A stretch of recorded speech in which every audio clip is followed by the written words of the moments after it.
नमस्कार दोस्तों, आप देख रहे हैं प्रज्ञा मेल। नमस्कार, शास्त्रीकाल आदाब। मैं शादाब खान आपका स्वागत करता हूँ इस्लामिक कल्चर सेंटर में। ह्यूमन राइट्स से जुड़ी हुई कुछ शख्सियतों को जिन्होंने ह्यूमन राइट्स पे काफ़ी काम किया है, देश की जनता के लिए, ह्यूमन राइट्स के लिए, मानवता के लिए, आज ऐसी कुछ शख्सियत को यहाँ सम्मानित किया जा रहा है।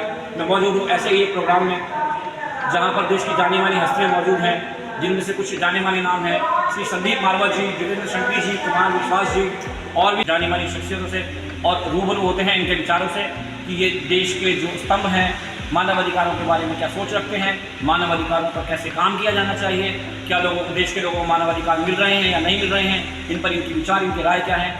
दीजिए चलते हैं।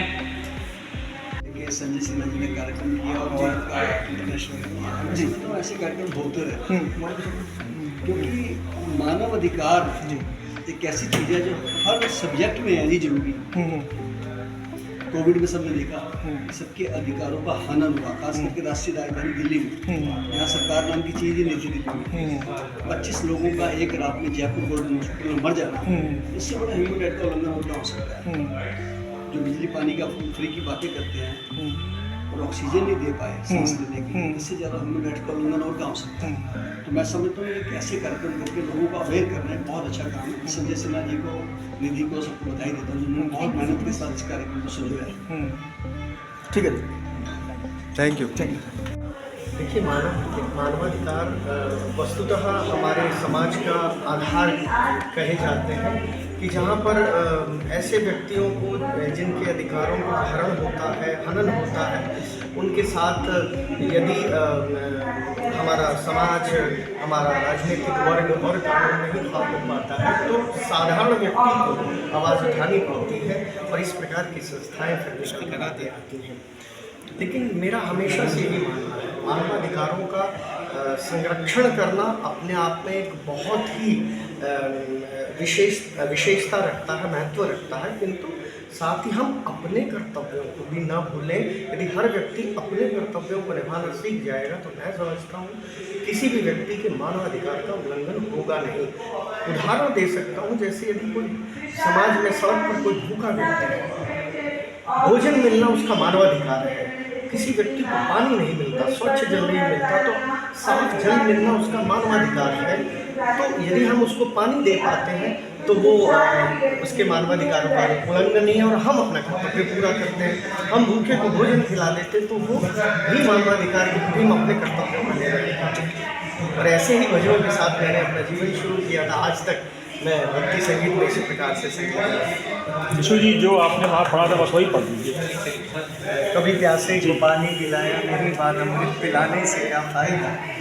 कभी गिरते हुए को उठाया नहीं, बाद आंसू बहाने से क्या फ़ायदा। ये मेरी सबसे प्रसिद्ध वचन। पूरा पढ़िए। मैं तो मंदिर गया, पूजा आरती की, पूजा करते हुए ख्याल आ गया। मैं सनातनी हूँ तो मंदिर का उल्लेख करूँगा।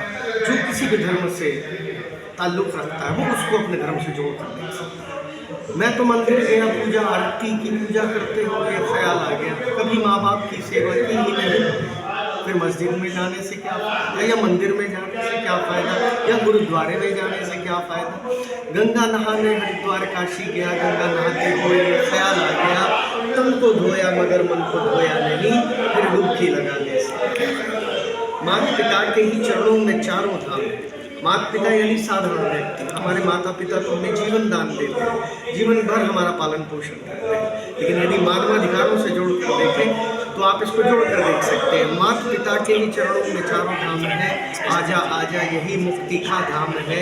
पिता माता की सेवा जो ना की अगर, फिर तीर्थों में जाने से क्या फ़ायदा। कभी प्यासे को पानी पिलाया नहीं, माधव पिलाने से क्या। एक चीज़ जैसा कि आपने देश का गौरव बढ़ाया था, आपने गोल्ड मेडल दिया, देश आपके योगदान को हमेशा याद रखेगा। लेकिन मैं आपसे जानना चाहूँगा कि यहाँ का सफ़र आपका कैसा रहा और आप आने वाले खिलाड़ियों को क्या संदेश देना चाहेंगे? कैसे मेरे यहाँ का बहुत टफ था। मैं बहुत नॉर्मल फैमिली से बिलोंग करती हूँ। मेरे पापा हैं, बहुत छोटी सी वर्क करते हैं। मैं अपना स्ट्रगल के लिए मैं छोटे बच्चों को पढ़ाती थी, ट्यूशन से करती थी, फिर अपने पैसे से बहुत काफ़ी पैदल करके भी जाती थी। और मतलब बहुत ज़्यादा था मेरे लिए ये करना, लेकिन मेरे दिमाग में था कि लाइफ में कुछ करेंगे तो ही आगे बढ़ेंगे, क्योंकि बिना बढ़े तो कुछ नहीं मिलता, तो मेहनत करनी पड़ती है इसके लिए।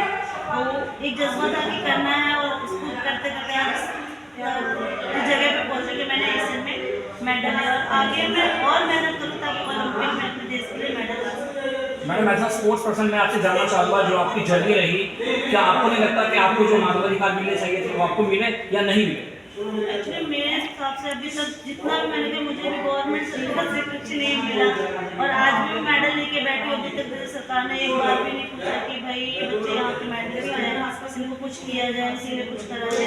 बट फिर भी मैं चाहती हूँ कि अगर गवर्नमेंट सरकार करेगी तो मैं और अच्छा कर सकूँ। मैं अपने चैनल के माध्यम से देश के राजनेताओं, देश की सरकारों से अपील करना चाहूँगा कि ये खिलाड़ी हमारे देश का गौरव है, जो बाहर दूसरे मुल्कों में जाकर हमारे देश की शान बढ़ाते हैं, जिनके कारण हम सीना छोड़ा कर कहते हैं कि हम सब भारतीय हैं, और हमें अपने भारतीय होने पर गर्व होता है और खिलाड़ियों पर गर्व होता है। तो मैं चाहूँगा कि सरकार इनके अधिकारों पर ध्यान दे, इनको फैसिलिटीज़ दे, ताकि इसी तरह देश का नाम रोशन करते रहे। नमस्कार, जय हिंद, जय भारत।